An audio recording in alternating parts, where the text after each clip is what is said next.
ரிஷப ராசி அன்பர்கள் எப்போதுமே பாத்தீங்கன்னா ஒரு வசீகர தன்மையோட இருப்பாங்க. குடும்பம் எப்போதுமே ஒரு ஸ்திரத்தன்மையோட, அதாவது குடும்பத்துல இருக்கக்கூடிய வளர்ச்சிகள் பாத்தீங்கன்னா பெருமளவுக்கு இவங்களுக்கு ஒரு திருப்திகரமாக இருக்காது. ஒருத்தர் வீட்டுக்கு வராங்கன்னா அவங்கள வெறும் வாயோட அனுப்பவே மாட்டாங்க. அட்லீஸ்ட் ஒரு காஃபி கொடுக்கணும். காஃபி கொடுக்கறதுக்கெல்லாம் இவங்க விரும்பவே மாட்டாங்க.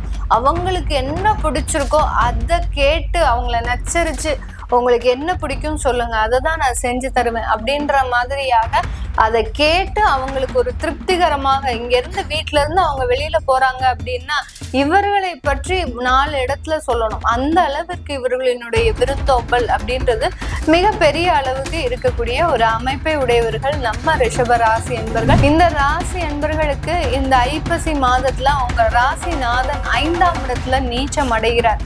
இவர் நவம்பர் மாதம் 3ஆம் தேதி தான் அந்த 5ஆம் இடத்துல இருந்து 6ஆம் இடத்திற்கு ஆட்சி பெற்று வருகிறார்.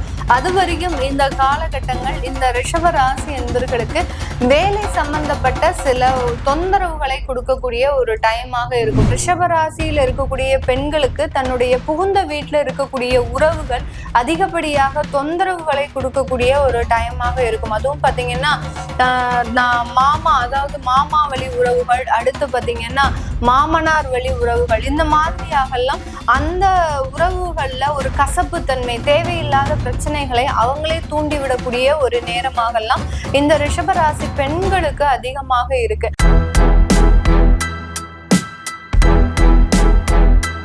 வணக்கம் நேர்களே, இன்னைக்கு நாம பார்க்கக்கூடிய சிறப்பு பதிவு ஐப்பசி மாத பலன்கள். தமிழ் மாதத்துல ஐப்பசி மாதம் ஒரு முக்கியமான ஒரு மாதமாக கணிக்கப்படுது. இந்த மாதத்துல கிரகங்களின் கோச்சார நிலவரங்கள் மிகவும் ஒரு மாற்றங்களை கொடுக்கக்கூடிய ஒரு நிலவரங்களாக தான் இருக்கு.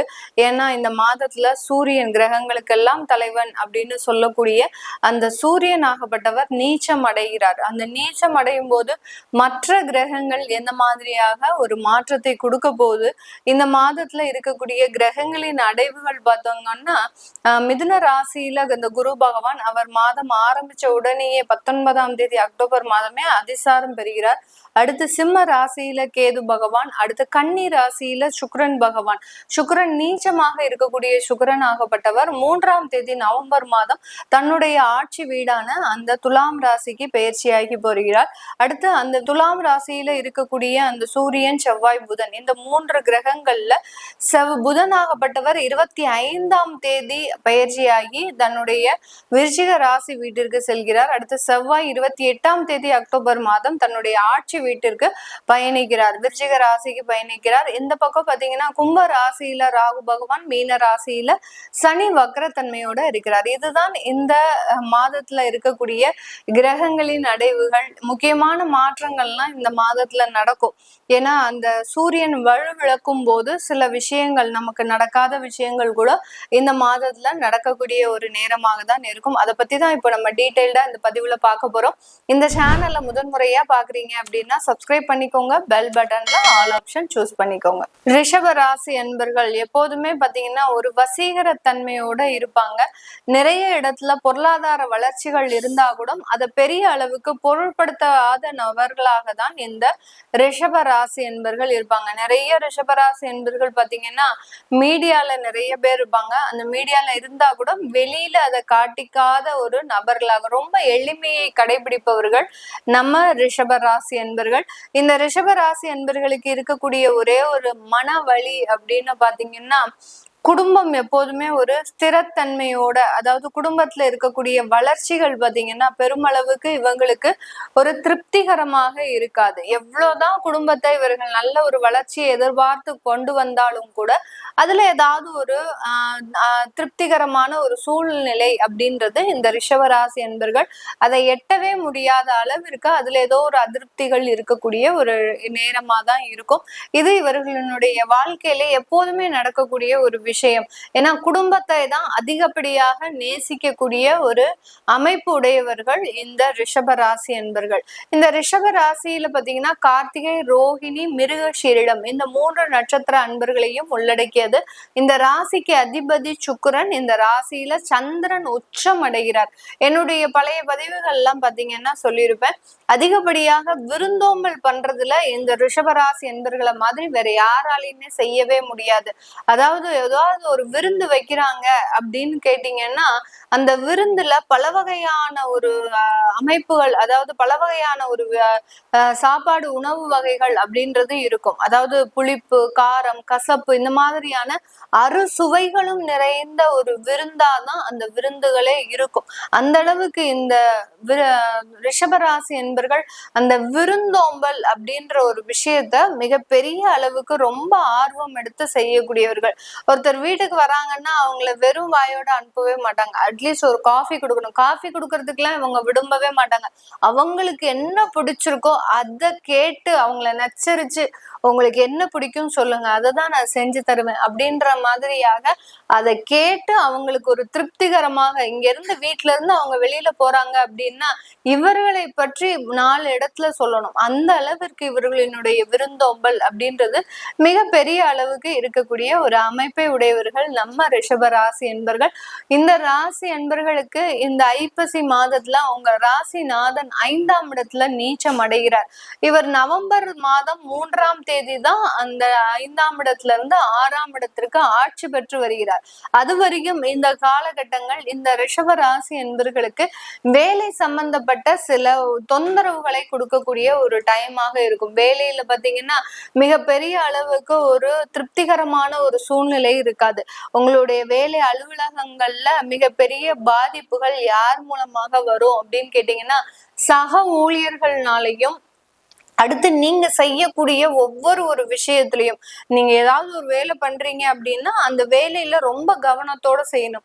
அந்த வேலையில நுணுக்கமாக சில விஷயங்களை ஆராய்வதற்குண்டான ஒரு அமைப்புகள் அந்த உயர் அதிகாரிகள் உங்களை எப்போதுமே டார்கெட் பண்ணிக்கிட்டே இருப்பாங்க. எந்த இடத்துல நீங்க மிஸ்டேக் பண்ணிருக்கிறீங்களோ அந்த இடத்த தான் அவங்க குறி வச்சு உங்களை தாக்குறதுக்கு உண்டான ஒரு அமைப்பாக இருக்கு. அதனால நீங்க செய்யக்கூடிய அந்த வேலையிலையும் சக ஊழியர்கள் கூட சில பழகுவதுல ரொம்ப கேர்ஃபுல்லா சில வார்த்தைகளை விடணும். ஏதாவது ஒரு தவறுதலாக நீங்க யாராவது பத்தி நீங்க சொல்லிட்டீங்க அப்படின்னா அதை மிகப்பெரிய ஒரு முரண்பாடாக எடுத்து ஒண்ணுமில்லாத விஷயத்துக்கு உங்களை பெரிய அளவுக்கு ஒரு தேவையில்லாத மன உளைச்சலுக்கு ஆளாக்கிடுவாங்க. அதனால ரொம்ப கவனமாக இருக்கணும் இந்த ரிஷபராசி என்பர்கள் உங்களுடைய வேலைக்கு இருக்கக்கூடிய ஒரு சிச்சுவேஷன்ல. இது ஒரு 3ஆம் தேதி நவம்பர் வரைக்கும் தான் இருக்கு. அதுக்கப்புறம் அந்த சுக்கிரன் உச்சம் ஆட்சி பெறும்போது அந்த வேலையில இருக்கக்கூடிய தொந்தரவுகள் உங்களுக்கு முழுமையாக நீங்கிடும்.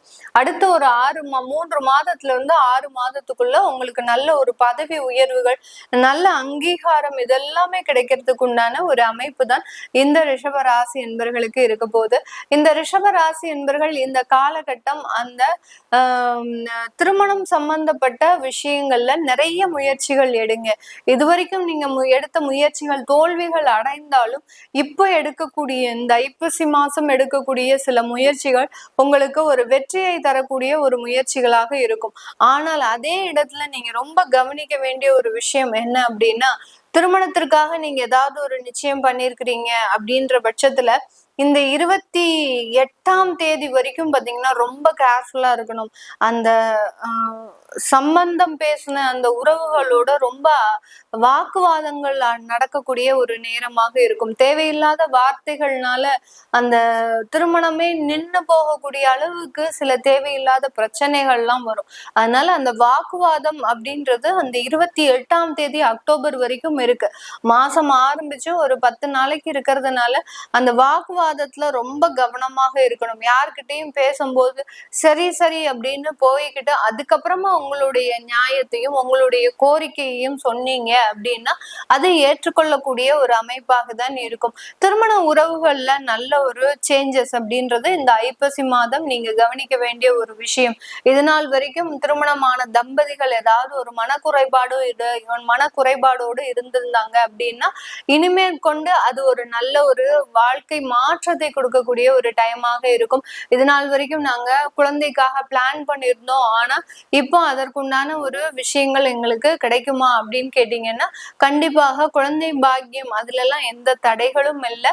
உங்களுடைய சுய ஜாதகத்துல குழந்தை பிறப்புக்கு ஏதாவது ஒரு தடைகள் இருந்தது அப்படின்னா ஒரு சின்னதா ஒரு ட்ரீட்மெண்ட் எடுக்கக்கூடிய ஒரு நேரமாக தான் இந்த ஐப்பசி மாதம் ரிஷப ராசி என்பர்களுக்கு இருக்கக்கூடிய ஒரு நேரமாக இருக்கும். ஏன்னா அந்த குருவாகப்பட்டவர் உங்களுடைய 2ஆம் இடத்துல இருந்து 3ஆம் இடத்திற்கு அதிசாரம் பெற்று உச்சமாக போறதுனால அந்த குழந்தை சம்பந்தப்பட்ட விஷயத்துல, அந்த புத்திர பாக்கியம் சம்பந்தப்பட்ட விஷயத்துல ஒரு சின்ன நெருடல்கள், ஒரு சின்னதா ஒரு ட்ரீட்மெண்ட் இந்த மாதிரியான எடுக்கிறதுக்கு உண்டான ஒரு அமைப்பாக தான் இருக்க போகுது. இந்த காலகட்டம் உங்களுடைய பெண்களுக்கு பாத்தீங்கன்னா, ரிஷப ராசியில இருக்கக்கூடிய பெண்களுக்கு தன்னுடைய புகுந்த வீட்டுல இருக்கக்கூடிய உறவுகள் அதிகப்படியாக தொந்தரவுகளை கொடுக்கக்கூடிய ஒரு டைமாக இருக்கும். அதுவும் பாத்தீங்கன்னா மாமா, அதாவது மாமா வழி உறவுகள், அடுத்து பாத்தீங்கன்னா மாமனார் வழி உறவுகள், இந்த மாதிரியாக எல்லாம் அந்த உறவுகள்ல ஒரு கசப்பு தன்மை, தேவையில்லாத பிரச்சனைகளை அவங்களே தூண்டிவிடக்கூடிய ஒரு நேரமாகலாம்